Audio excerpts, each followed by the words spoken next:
What up, people? Smith motherfucking are here today, of course, to give you guys Diamond No Ace episode 2 motherfucking review. Now, this episode was actually very simple, yet very emotional. Like, mostly the second part was like the simple yet emotional shit. And then the beginning was like him facing off against this big ass dude. And I kind of really thought it was fucking epic, but at the same time, like when he was throwing them balls, I was like, yo, dude was doing some fast ass throws, and that last one was badass. That last one was like, what? And it just went flying, and that dude took that swing, and it just like zoomed right through his shit. And I'm like, damn, oh my god, that was a fast ass pitch.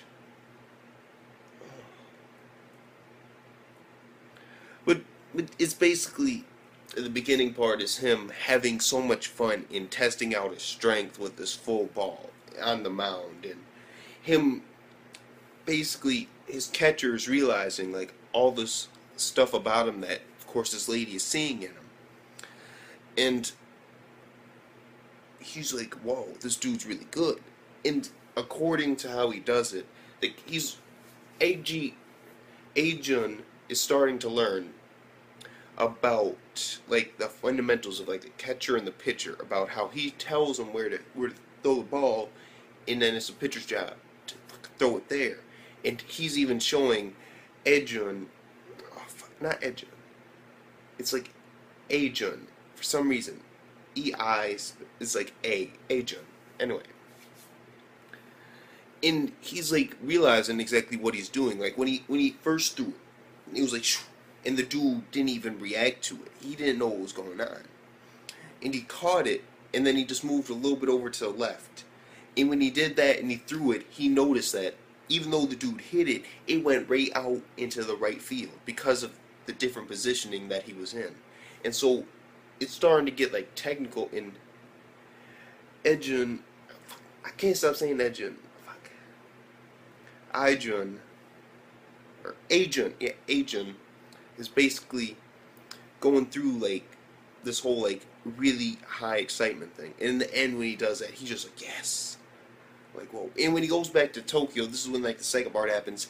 He doesn't know what to do because that was like the best time of his life, but he doesn't want to go off to Tokyo and, you know, like leave his friends behind, because all he really wants to do is just play with his friends. Those are his teammates. And then when he goes back to school, he finds out that his grandpa told everybody that he went to Tokyo, and they're all excited for him, they're happy for him, and they're even making some jokes like, where else are you gonna go? Like, and them being very supportive. And then he has like this thing where you sit down with the family, and they're like, his grandfather just slaps the shit out of him. I'm like, damn. Because basically, Eijun, he's bringing out like his problems to the family and asking for advice. And his grandfather's like, get that shit out of here. I'm like, damn. Because he doesn't want to leave, because he doesn't want to leave his friends. And he's basically like, well, you think your friendship's that little that if you're not together, you're not friends anymore? And don't you think your friends realize this, that they still want you the best for you and shit like that? And then after his father started calling him scared, he's like, I'm not scared. It's like, I can see how you could be scared. I mean, going to this school all by yourself with all these prodigies. I mean, it isn't like just like, no, these dudes right here, they're like the top of the top. They're the aces from their baseball, you know, teams back in fucking junior high. And, you know, that would be a really scary experience for you. And then he decides that he's gonna go, and he didn't like that whole, you know, not telling his friends like exactly everything. And so he goes to all their houses at night and tells them exactly what's going on. Then 6 months later, they're still making fun of him about it, and it's his day to go. He's on the train,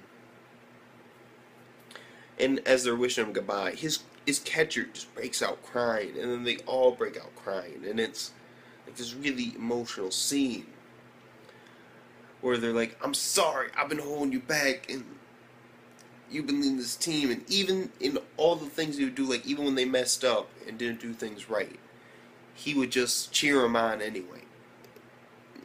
And then it was just a very emotional scene. And then right as the doors are closing, they say, "We wish we could have spent more time playing baseball with you." And then he's like, "No." And he's going through this whole thing now. Like, if they would have said that any time during the 6 months, he wouldn't have went. Because that's all he wants to. But now, he's forced to go. And so now that he's forced to go, he's going to try and make the best of it. And he isn't going to let his teammates down. He's representing them. He's going to make sure that he doesn't lose no matter what. And then he arrives at his fucking dorm building, and that is the end of the episode. And even though it was simple, it was very emotional. And I'm digging Eijun's character. I really am. He's really good at it, but you know, that doesn't really matter to him. He just wants to be with his friends. And I'm digging that. I'm really enjoying that aspect. And this dude's pitches. Apparently they got like some, basically he has great aim, and like, cause this dude purposely, you know, like right mid pitch could throw that bitch at the ground instead of, you know, continuing up. Like mid pitch, he changed the entire trajectory of the ball. And so he has potential, and we'll have to see where it goes from there. It was very simple, yet very emotional. That's the best way to describe this episode.